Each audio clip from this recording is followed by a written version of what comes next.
నమస్కారం. Ground report కార్యక్రమానికి స్వాగతం. తెలంగాణ ఎన్నికల నగారా మోగిన నేపథ్యంలో రానున్న ఎన్నికలకు సంబంధించిన 31 జిల్లాలు 119 నియోజకవర్గాలకు సంబంధించి పూర్తి స్థాయిలో నియోజకవర్గ స్థాయిలో ఏం జరుగుతున్నది, ఎవరి గెలుపు అవకాశాలు ఎలా ఉన్నాయి దాని మీద 99 టీవీ గ్రౌండ్ రిపోర్ట్ పేరుతో ఒక ప్రత్యేక కార్యక్రమాన్ని రూపొందించింది. మొట్టమొదటిగా ముఖ్యమంత్రి గారి సొంత జిల్లా మెదక్ జిల్లాలో ఏం జరుగుతుందో ఇప్పుడు చూద్దాం. ఒకవైపు గులాబీ, మరోవైపు కమలం, ఇంకోవైపు ప్రజాకూటమి, అటువైపు స్వతంత్రులు. మెదక్ జిల్లా రాజకీయ సమరాంగణంపై నలుదిక్కుల రాజకీయ సేనలు మోహరించాయి. ఎన్నికలను సమర్థంగా ఎదుర్కోవడానికి సర్వసన్నద్ధమై బరిలో నిలిచాయి. వ్యూహ ప్రతివ్యూహాలు, ఆరోపణలు, ప్రత్యారోపణలు, సభలు, సమావేశాలతో రసవత్తరంగా మారిన ఉమ్మడి మెదక్ జిల్లా రాజకీయంలో ఎవరి ధీమా వారిదే, ఎవరి వ్యూహాలు వారివే. ఎవరి లక్ష్యమైన గమ్యాన్ని ముద్దాడాలి, గద్దెనెక్కాలి. ఉత్కంఠభరిత పోరులో ఊహకందని మార్పులతో రాజకీయాన్ని ఉరకలెత్తిస్తున్న మెదక్ జిల్లా భావి ఎన్నికలను చర్నాకోల్తో నడిపిస్తానంటోంది. మరి ఓటరు మదిలో ఏముంది? మెదక్ జిల్లా పొలిటికల్ యాంగిల్ ఏమంటోంది? మెతుకు సీమలో మహాసంగ్రామం సాగుతోంది. గులాబీ కంచుకోట్లను బద్దలు కొట్టేందుకు కాంగ్రెస్ కండువాలు ఎలాంటి వ్యూహాలు రచిస్తున్నాయి? ఓటరు దేవుళ్లను ఆకట్టుకునేందుకు తీవ్రంగా శ్రమిస్తున్నారు నేతలు. ఉమ్మడి మెదక్ జిల్లా ఈసారి రాష్ట్ర వ్యాప్తంగా తన దృష్టిని ఆకర్షించింది. ఈ జిల్లాలో హేమాహేమీలు బరిలో నిలిచారు. రసవత్తర పోరులో రంగులు మారుతున్న రాజకీయం ఊహకందని పరిణామాలను చూపిస్తోంది. ఓటరు మదిలో ఏముందో, వజ్రాయుధం ఎవరికి గురిపెడతారో నాడి అందక అంచనాలు వేయలేక నాయకులు అల్లల్లాడుతున్నారు. మొత్తం మీద ఉమ్మడి మెదక్ జిల్లా మరోసారి తెలంగాణ రాష్ట్ర రాజకీయాల్లో కీలక పాత్ర పోషించేందుకు ఎన్నికల రణక్షేత్ర వేదికపై ఎదురు చూస్తోంది. ఎన్నికల వేళ రాజకీయ పార్టీల నేతలు పరస్పర సవాళ్లు, ప్రతి సవాళ్లు ఉద్రిక్తతలకు దారితీస్తున్నాయి. మెదక్ 10 సెగ్మెంట్లలో రాజకీయ పరిస్థితులపై సమగ్రమైనటువంటి సమాచారాన్ని మనకు అందించడానికి శ్రీ తుమ్మనపల్లి శ్రీనివాస్ గారు మెదక్ జిల్లా వాసి.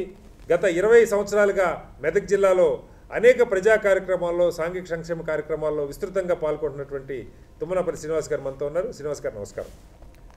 ముందుగా మెదక్ జిల్లాలో కీలకమైనటువంటి సిద్దిపేట నియోజకవర్గం గురించి ఒకసారి చూద్దాం. సిద్దిపేటలో సెగలు పుట్టిస్తుంది రాజకీయం.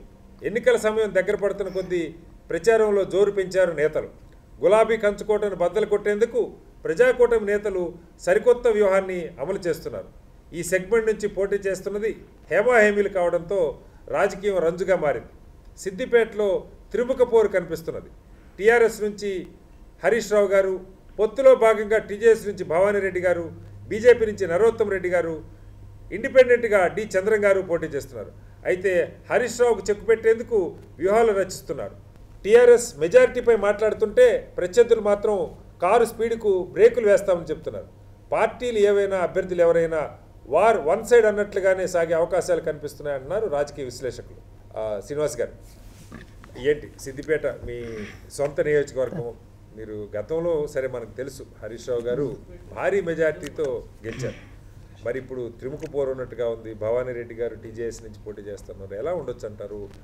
హరీష్ రావు గారి దీని పట్ల, ఆయన ఈ 4.5 సంవత్సరాల్లో ఆయన చేసిన డెవలప్మెంట్ యాక్టివిటీస్ వాటి పట్ల ప్రజలు సంతృప్తిగా ఉన్నారా? ఏంటి మీ అభిప్రాయం? అంటే ఈ 4.5 సంవత్సరాలుగా సిద్దిపేట నియోజకవర్గంలో జరిగిన అభివృద్ధి ఏదైతే ప్రస్తుతం కళ్ళకు కనబడుతూ ఉన్నదో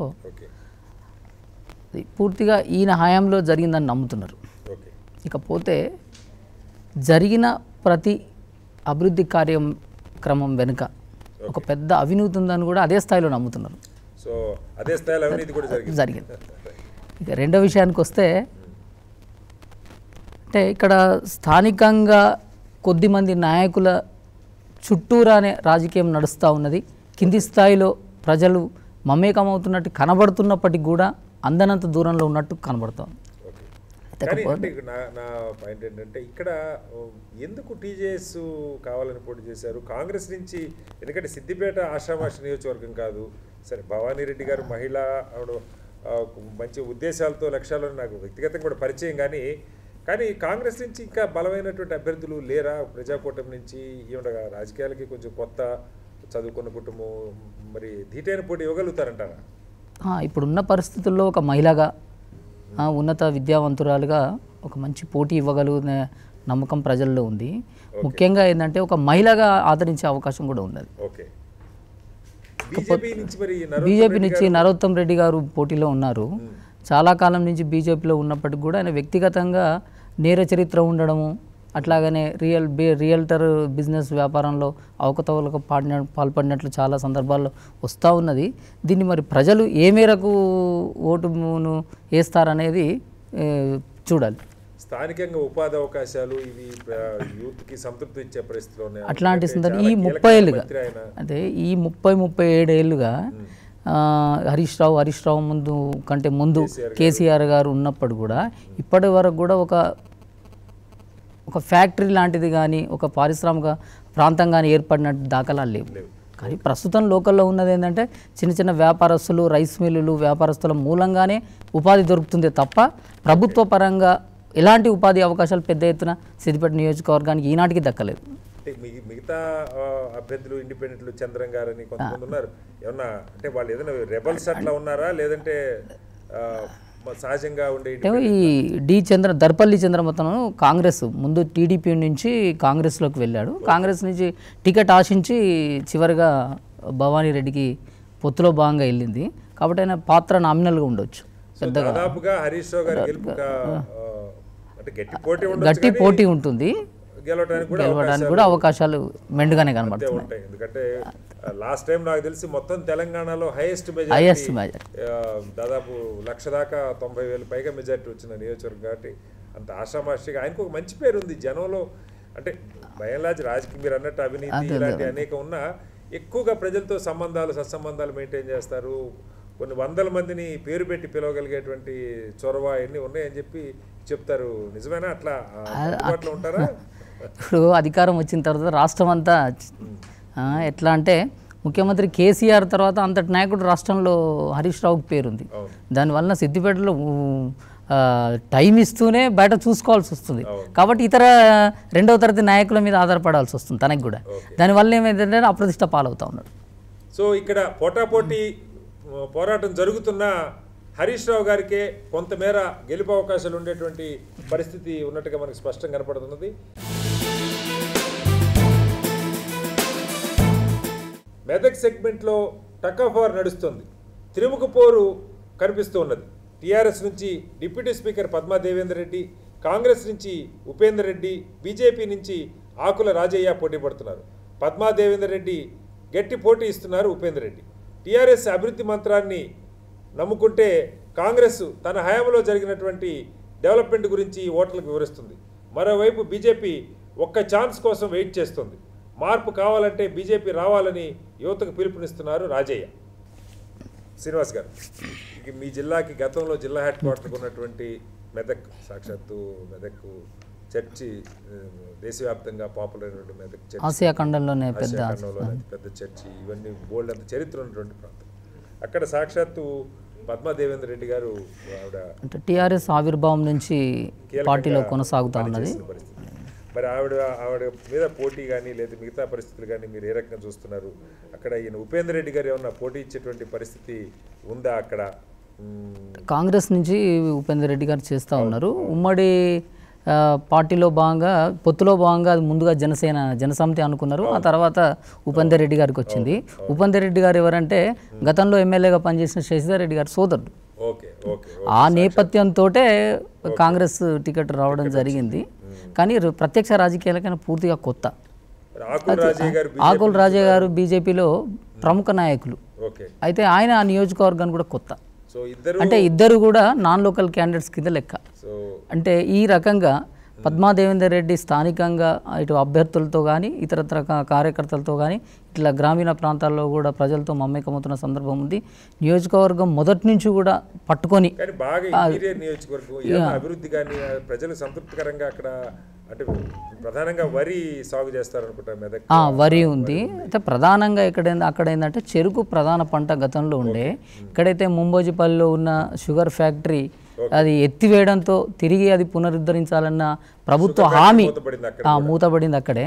అయితే హామీ కూడా ప్రభుత్వం విఫలమైంది పూర్తిగా ఈ 4 ఏళ్లలో జరగలేదు. అంతేకాకుండా గతంలో పీజీ కేంద్రం ఒకటి ఉండే, అది కూడా ఎత్తేసారు. అది పునరుద్ధరించాలని అక్కడ విద్యార్థులు కోరుకుంటా ఉన్నారు. అట్లాగనే ఈ గ్రామీణ ప్రాంతాల్లో రోడ్లు, ఈ మంచినీటి సౌకర్యము, ఏడుపాయల వాగుకు సంబంధించి చెక్ డ్యామ్ల నిర్మాణం కూడా ప్రజలు కోరుకుంటున్నారు. అట్లాగనే హామీ వచ్చింది, కానీ ఇప్పటి వరకు కూడా పెద్ద వర్క్ జరగలేదు. ఇకపోతే ఈ రైల్వే లైన్ నిర్మాణం ఏదైతే ఉందో కేవలం అది అక్కన్నపేట వయా జరిగేది 17 కిలోమీటర్లు, దాదాపు 6-7 సంవత్సరాలు అవుతుంది. 17 కిలోమీటర్కి 6-7 సంవత్సరాలు పట్టింది. ఇప్పటికి కూడా ఒక రూపం రాలే. అంటే ఇట్లాంటి పరిస్థితి కూడా నియోజకవర్గంలో ఉంది. తను రాజకీయంగానే నాయకురాలుగా ఎదిగింది, అట్లాగనే అభివృద్ధి కార్యక్రమంలో కూడా ముందుండాలని అక్కడ ప్రజలు కోరుకుంటారు. సో మొత్తం మీద అంటే ఈ దశలో ఏవైతే ఈ అభివృద్ధి జరగని కారణంగా ఈ ఇద్దరు అభ్యర్థుల్లో ఎవరైనా గట్టిపోటీ ఇవ్వచ్చు.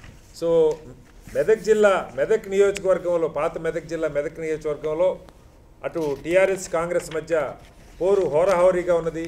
అభ్యర్థి కొత్తవాడైనా అక్కడ కొన్ని అనేక ఇష్యూస్ మీద సీరియస్గానే పనిచేస్తున్నారు. ప్రచారం బాగానే ఉందని చెప్పి విశ్లేషకులు చెప్తా ఉన్నారు.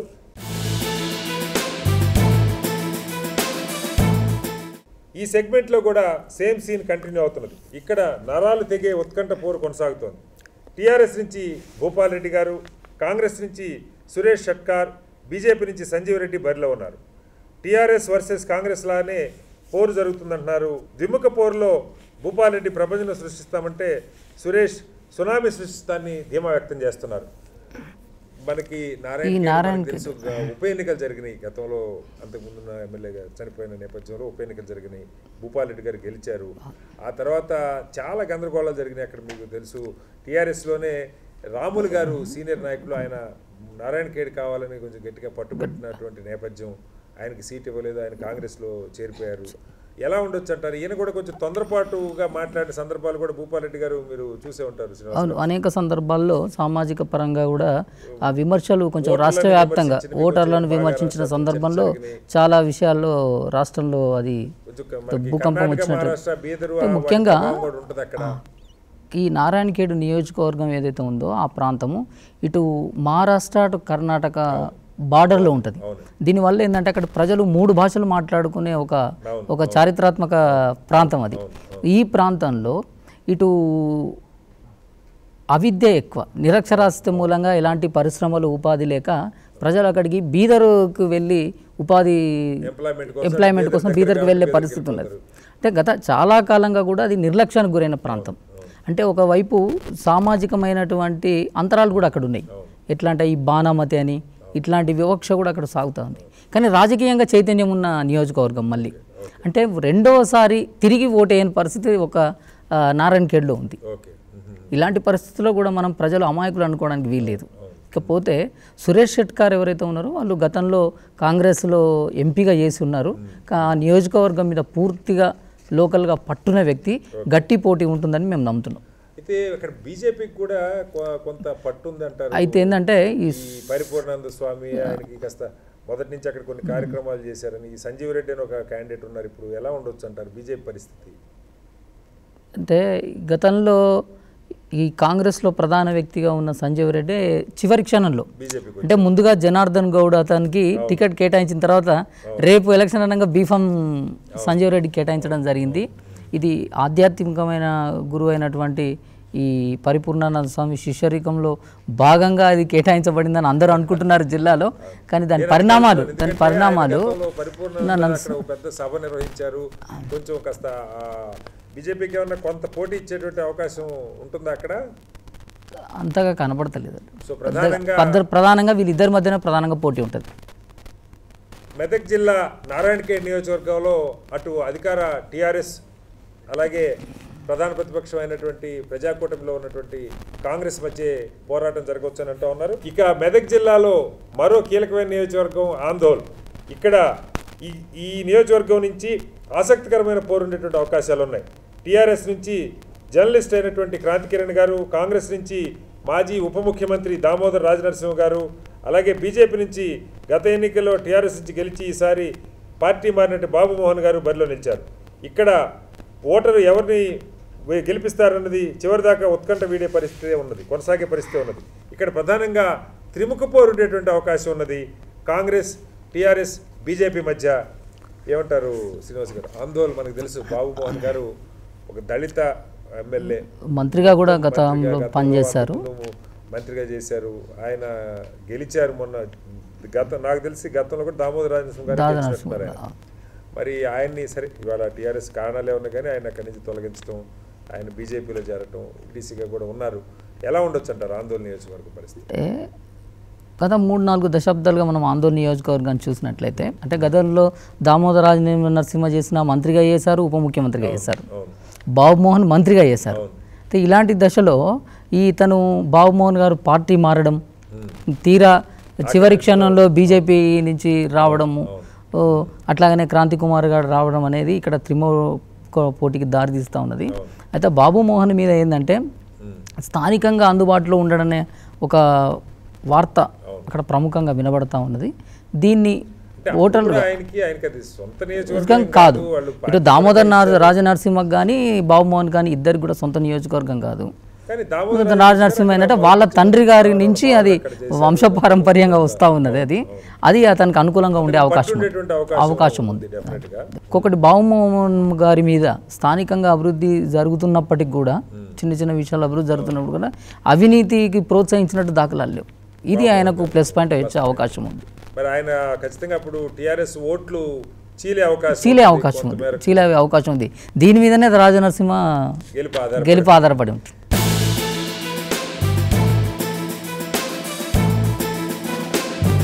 గతంలో కమ్యూనిస్టులు కంచుకోటుగా ఉన్నటువంటి నియోజకవర్గం నర్సాపూర్. అలాంటి సెగ్మెంట్లో గత ఎన్నికల్లో కారు జోరు కొనసాగింది. కేసీఆర్తో ఉన్న సాన్నిధ్యం మరోసారి మదన్ రెడ్డి టికెట్ దక్కించుకోగలిగారు. అంతేకాదు గెలిపే లక్ష్యంగా దూసుకుపోతుండటంతో నర్సాపూర్లో ఎన్నికల ప్రచారం రసవత్తరంగా మారింది. ఇక కూటమి నుంచి సునీతారెడ్డి గారు బరిలో నిలిచారు. బీజేపీ నుంచి సింగాయపల్లి గోపి, బీఎస్పీ నుంచి ఎస్ లక్ష్మి, బీఎల్ఎఫ్ నుంచి మల్లేశం పోటీ చేస్తున్నారు. అయితే ప్రధాన పోరు మాత్రం కాంగ్రెస్ టీఆర్ఎస్ మధ్య ఉండే అవకాశం ఉంది. మదన్ రెడ్డి అభివృద్ధి అస్త్రాన్ని ప్రయోగిస్తుంటే మదన్ లాల్ వైఫల్యాలే ఆయుధంగా ప్రచారంలో హోరెత్తిస్తున్నారు సునీతారెడ్డి. అంతేకాదు సెంటిమెంట్ని కూడా రంగరిస్తున్నారు ప్రజాకూటమి అభ్యర్థి. శ్రీనివాస్ గారు, నర్సాపూరు మనందరికీ తెలుసు. ఒకవైపు సునీతా లక్ష్మారెడ్డి గారు, సరే అది గతంలో ఆయన ఎమ్మెల్యేగా చేసినటువంటి మన మదన్ రెడ్డి గారు, ఇద్దరు ఎలా ఉండొచ్చు అంటారు? అంటే ప్రధానంగా నర్సాపూర్ నియోజకవర్గంలో వెనుకబడిన నియోజకవర్గం అంతా ఆల్మోస్ట్. అయితే అక్కడ ఉన్న ప్రధాన విమర్శ ఏంటంటే ఈరోజు సింగూరు జలాల్ని అక్రమంగా ఇతర ప్రాంతాలకు తరలించుకుపోయారు, సుమారు 17-16 టీఎంసీల జలాలు అనేది ప్రధాన విమర్శ ఈ ప్రభుత్వం మీద ఉంది. ఇక రెండవది ఏంటంటే గతంలో జరిగిన ఒక బహిరంగ సభలో నేను దత్తత తీసుకుంటా అని ముఖ్యమంత్రి కేసీఆర్ గారు స్వయంగా ప్రకటించారు నర్సాపూర్ నియోజకవర్గాన్ని. అది ఈనాటికి కూడా జరగలేదు.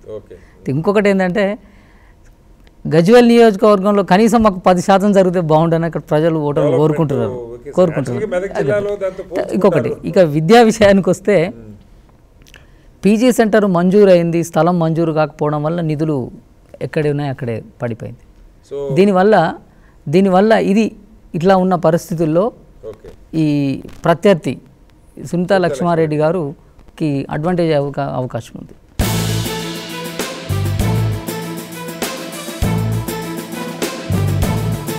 జైరాబాద్ నియోజకవర్గం నుంచి టీఆర్ఎస్ తరఫున మాణిక్రావు గారు, అలాగే కాంగ్రెస్ నుంచి మాజీ మంత్రి గీతారెడ్డి గారు, బీజేపీ నుంచి జనగామ గోపి బరిలో ఉన్నారు. సిపిఎం నుంచి రామచంద్ర పోటీ పడుతున్నారు. ఇక్కడ త్రిముఖ పోరు ఉన్న టీఆర్ఎస్ కాంగ్రెస్ల మధ్య ప్రధానంగా పోరు జరిగే అవకాశాలు ఉన్నట్టుగా తెలుస్తోంది. ఇక టీఆర్ఎస్ పార్టీ పరిస్థితి కాస్త భిన్నంగా ఉంది. గత ఎన్నికల్లో బలమైన ప్రత్యర్థి గీతారెడ్డి చేతిలో అతి తక్కువ ఓట్ల తేడాతో టీఆర్ఎస్ అభ్యర్థి మాణిక్రావు ఓడిపోయారు. దీంతో టీఆర్ఎస్ అధిష్టానం మళ్ళీ మాణిక్రావుకే టికెట్ కేటాయించింది. గీతారెడ్డి స్థానికంగా అందుబాటులో ఉండకపోవటం, ఎన్నికల టైంలో మాత్రమే నియోజకవర్గాలు కనిపిస్తారని ప్రచారం జరుగుతూ ఉంది. అంతేకాదు బీజేపీ కూడా బలమైన అభ్యర్థిని బరిలో దింపింది. ఇక్కడ త్రిముఖ పోరు తప్పేలా లేదు. టీఆర్ఎస్ అభ్యర్థి మాణిక్రావుకు సింపతి కలిసి వస్తుందని చెప్పి భావిస్తూ ఉన్నారు గులాబీ నేతలు.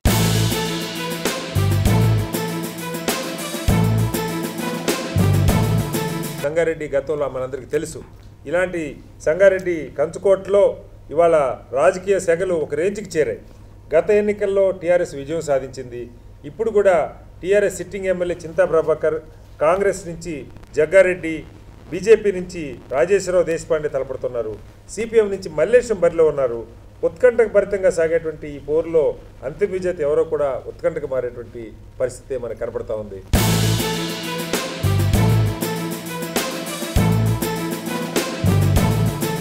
పటాన్చెరులో పొలిటికల్ ఫైట్ హోరాహోరీగా సాగుతుంది. టీఆర్ఎస్ నుంచి గూడెం మహిపాల్ రెడ్డి గారు, కాంగ్రెస్ నుంచి కాటం శ్రీనివాస్ గౌడ్, బీజేపీ నుంచి కరుణాకర్ రెడ్డి గారు, సిపిఎం నుంచి ఆర్ శ్రీనివాస్ బరిలో ఉన్నారు. ఈ నియోజకవర్గంలోనూ త్రిముఖ పోరే మనకు కనపడుతోంది. గెలుపు కోసం సర్వశక్తులు ఒడుతున్నారు నేతలు. అయితే కాటం కూటమికి అభ్యర్థులు ఏ మేరకు సహకరిస్తారన్నదే సర్వత్రా ఆసక్తి నెలకొంది. శ్రీనివాస్ గారు, ఇక్కడ మనకు తెలుసు గూడెం మహిపాల్ రెడ్డి గారు సిట్టింగ్ ఎమ్మెల్యేగా ఉన్నారు. అట్లాగే కాంగ్రెస్ నుంచి మన శ్రీనివాస్ సర్పంచ్గా ఉన్నటువంటి, గతంలో సర్పంచ్గా చేసిన బాగా యువకుడు ఆయన కాటం మన శ్రీనివాస్ గౌడ్ గారు. ఎలా ఉండొచ్చు అంటారు? అది కూడా ఇండస్ట్రియల్ పరంగా బాగా డెవలప్ అయిన నియోజకవర్గము.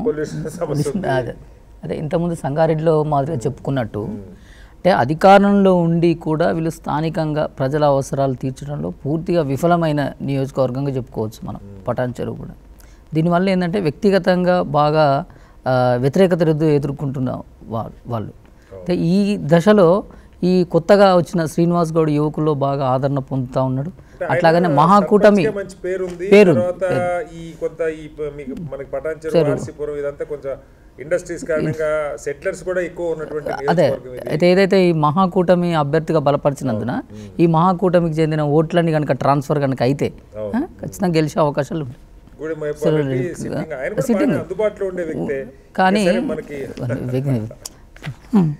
వ్యక్తిగతంగా ఏంటంటే ప్రజలతో మమేకం కాడని కొంచెం తన మీద అవినీతి ఆరోపణలు అట్లాగనే క్రిమినల్ కేసులు కూడా ఉన్నాయి. దానివల్ల చాలా ఇబ్బంది పడుతున్నట్టు కనబడుతోంది. కరుణాకర్ రెడ్డి గారు కూడా యువకుడు, బీజేపీలో ఈసారి ముఖ్యంగా జిల్లాలో చాలా సీట్లలో బీజేపీ యువకులకి కొత్త వాళ్ళకి అవకాశాలు ఇచ్చింది. పెద్ద పెద్ద ఫ్యాక్టరీలు కూడా ఉన్నాయి, ఎక్కువ మంది కిర్బీ ఫ్యాక్టరీ ఇవన్నీ ఉన్నాయి. అంటే ఓటర్స్ కొంత పోటాపోటీగా అంటే ఒక కార్మికుల పరిధి చాలా తక్కువగా ఉంటుంది. అంటే కేవలం కార్మికుల వాళ్ళ హక్కులు విధులు దాని మీద ఒకళ్ళు ఆలోచిస్తే చాలా తక్కువగా ఉంటుంది. దాని ఓటు సిటీలో కార్పొరేట్ డివిజన్లో ఉన్నాయి. ఇప్పుడు పటాన్చెరు ఒకటి, ఆర్సీపురం ఒకటి, జిహెచ్ఎంసీలో కూడా భాగంగా ఉన్నటువంటి పరిస్థితి అది. మరి హైదరాబాదు పరిస్థితులు వీళ్ళ మీద ప్రభావం ఏమైనా చూపుతుందో చూడాలి. మరి అట్లాంటప్పుడు చూడగలిగితే ఖచ్చితంగా ఇది చతుర్ముఖ పోటీ అయ్యే అవకాశం ఉంది.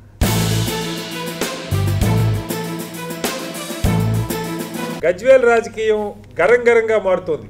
ఈ నియోజకవర్గం నుంచి సాక్షాత్తు గులాబీ దళపతి కేసీఆర్ గారు, కాంగ్రెస్ నుంచి గత ఎన్నికల్లో టీడీపీ తరపున పోటీ చేసిన కేసీఆర్ గారికి టకాఫార్ ఇచ్చినటువంటి ఒంటేరు ప్రతాప్ రెడ్డి గారు, బీజేపీ నుంచి ఆకుల విజయ బరిలో ఉన్నారు. త్రిముఖపూర్లో ముఖ్యంగా టీఆర్ఎస్ వర్సెస్ కాంగ్రెస్ అన్నట్లుగానే హోరాహోరీ జరిగే అవకాశాలు కనిపిస్తున్నాయి. ఇక్కడ ఏ పార్టీ గెలిస్తే ఆ పార్టీ అధికారంలోకి రావటం ఆనవాయితీగా కనిపిస్తుంది. మరి ఈసారి ఏమవుతుందో మనం చూడాల్సిన పరిస్థితుంది. మీకు తెలిసి మనం గజ్వేల్ గురించి, కానీ ఎందుకో కానీ గతంలో కూడా అంత గొప్ప మెజారిటీ ఏం లేదు ముఖ్యమంత్రి గారికి. అక్కడ కేవలం 19,000 మెజారిటీ వచ్చింది గతంలో. ఒంటేరు ప్రతాప్ రెడ్డి గారి మీద అక్కడ రెగ్యులర్గా ప్రజలతో అందుబాటులో ఉంటారు. ప్రజలు ప్రతి చిన్న పోరాడుతున్నటువంటి పరిస్థితి, ప్రతి చిన్న కార్యక్రమానికి కూడా గ్రామాల్లో పోలీసులు అని చెప్పి ఆయన ఆత్మహత్య చేసుకునే ప్రయత్నం, హైదరాబాద్లో ఆయన గుండెపోటు రావటం, అంటే రాజకీయ డ్రామా అయినా నిజంగా అక్కడ ఏమన్నా ముఖ్యమంత్రి గారి నియోజకవర్గంలో నిజంగా అంత టక్కాఫార్ ఉండే పరిస్థితి ఉందా శ్రీనివాస్ గారు? అంటే ఈ గత 4.5 సంవత్సరాలుగా ఒక ముఖ్యమంత్రి హోదాలో రాష్ట్ర బాధ్యతలు ఉన్నందున స్థానిక నియోజకవర్గంలో అందుబాటులో ఉండడం అనేది ఒక ప్రధాన విమర్శ ఎక్కడైనా ఉంటుంది. ఫామ్ హౌస్లో ఉన్నప్పటికీ కూడా నియోజకవర్గ ప్రజలకు మాత్రం అందుబాటులో ఉండడం అనేది ఒక ప్రధానమైనటువంటి విమర్శ. ఇకపోతే మౌలిక అవసరాలు తీర్చడంలో, విద్యా హబ్బు నిర్మించడంలో, తాగునీరుని అందించడంలో నియోజకవర్గం ఉత్తమ ఫలితాన్ని సాధించింది. ప్రధానంగా ఏంటంటే ప్రజలకు అందుబాటులో ఉండడం అనేది ఒకటి, ముఖ్యంగా ఏంటంటే ఈ కాళేశ్వరం ప్రాజెక్ట్ ఏదైతే మల్లన్న సాగరు ఏదైతే ఉందో భూసేకరణలో భాగంగా ప్రభుత్వం మీద చాలా వ్యతిరేకత ఉన్నది. దీనివల్ల ప్రభుత్వాన్ని వ్యతిరేకంగా ఓటేసే అవకాశం కూడా ఉన్నది. దుబ్బాక గజ్వేల్ నియోజకవర్గంలో, సిద్దిపేట నియోజకవర్గంలో ఆ ప్రమాదం ఉన్నది, కొంతమేరకు ప్రమాదం ఉన్నది. అయితే ఏంటంటే ఈ సామాజిక వర్గంగా ఎవరైతే 1-2 కులాలకు మాత్రమే ప్రాధాన్యత కల్పించారు, అది ఈ ఎన్నికల్లో కేసీఆర్కి అనుకూలంగా వాళ్ళందరూ కూడా పనిచేయకపోవచ్చు అనే విమర్శ కూడా ప్రధానంగా నియోజకవర్గంలో వినిపిస్తుంది. అంటే ఇవన్నీ కూడా జయాపజయాలను చేయకపోవచ్చు, అయినప్పటికీ కూడా ఈ ప్రధాన విమర్శని కీలకమైన అంశంగా మారుతుంది. సాక్షాత్తు ముఖ్యమంత్రి నియోజకవర్గంలో ఇతరులు గెలుస్తారని ఆశించలేం, కానీ కొన్ని సందర్భాల్లో అద్భుతాలు కూడా జరగవచ్చు. ప్రధానంగా 2 అంశాలు. మొండిగా మనకు ఒక సామెత ఉన్నది, మొండివాడు రాజు కంటే బలవంతుడని. ఒంటేరు ప్రతాప్ రెడ్డి గారు ఖచ్చితంగా అలాంటి ఒక మొండివాడుగా అక్కడ నిలబడి ప్రజలతో మమేకమై నిత్యం ప్రజలకు అందుబాటులో ఉండి దేనికైనా రెడీ అన్నట్టుగా ఆయన సవాలు విసరటం, ఏ పార్టీ నుంచి అయినా సరే కేసీఆర్ గారిని ధీటుగా ఎదుర్కోగలిగిన ఒకే ఒక్క వ్యక్తిగా ఒంటేరు ప్రతాప్ రెడ్డి గారికి పేరున్నది. ఇవాళ అక్కడ మహాకూటమి, ప్రజాకూటమి బలంగా తన శక్తుల్ని మోహరించేటువంటి పరిస్థితి ఉంది. అలాగే అనేక విమర్శలు, కేసీఆర్ గారి ఓటమికి కొంతమంది ప్రయత్నిస్తున్నారన్న విమర్శలు కూడా అక్కడ, ఆరోపణలు కూడా కొంతమంది వచ్చినాయి పార్టీల్లో వితిన్ ద పార్టీ. కాబట్టి ఆ నియోజకవర్గంలో సామాజిక సమీకరణలు ఎలాగో అన్ని చోట్ల ఉంటాయి. బట్ ఏదైనా రాష్ట్ర వ్యాప్తంగా కనుక కేసీఆర్ గారికి వ్యతిరేకత ఏదైనా ఉన్నట్టుగైతే అది ప్రస్ఫుటంగా గజ్వేల్లో కూడా కనపడేటువంటి పరిస్థితి స్పష్టంగా ఉన్నది. కాబట్టి మొత్తంగా ఇవాళ మెదక్ జిల్లాలో ఉన్నటువంటి 10 నియోజకవర్గాల్లో అంటే ద్విముఖ పోరు అయితే చాలా స్పష్టంగా మనకు కనపడుతూ ఉన్నది. కొన్ని చోట్ల చతుర్ముఖ పోరు కూడా ఉన్నది. ఫలితాలు ఏమవుతాయో మనం చూద్దాం. రాబోయే కాలంలో డిసెంబర్ 7కి మనకి సాయంత్రంకే ఎగ్జిట్ పోల్స్ వచ్చేటువంటి పరిస్థితి ఉంది. కాబట్టి బహుశా డిసెంబర్ 7 సాయంత్రంకే మనకి దాదాపుగా పరిస్థితి తెలిసిపోతుంది. ఎవరి భవిష్యత్తు ఏంటన్నది 11వ తారీఖు తెలిసే అవకాశం ఉంది. చర్చలో పాల్గొన్నందుకు శ్రీనివాస్ గారు, మీరు all the way from Medak నుంచి ఇక్కడికి, సిద్దిపేట నుంచి ఇక్కడికి వచ్చి చర్చలో పాల్గొన్నందుకు ధన్యవాదాలు. ఇది ఇవాళ గ్రౌండ్ రిపోర్ట్. రేపు మరో అంశంతో కలుద్దాం. అంతవరకు నమస్కారం, సెలవు.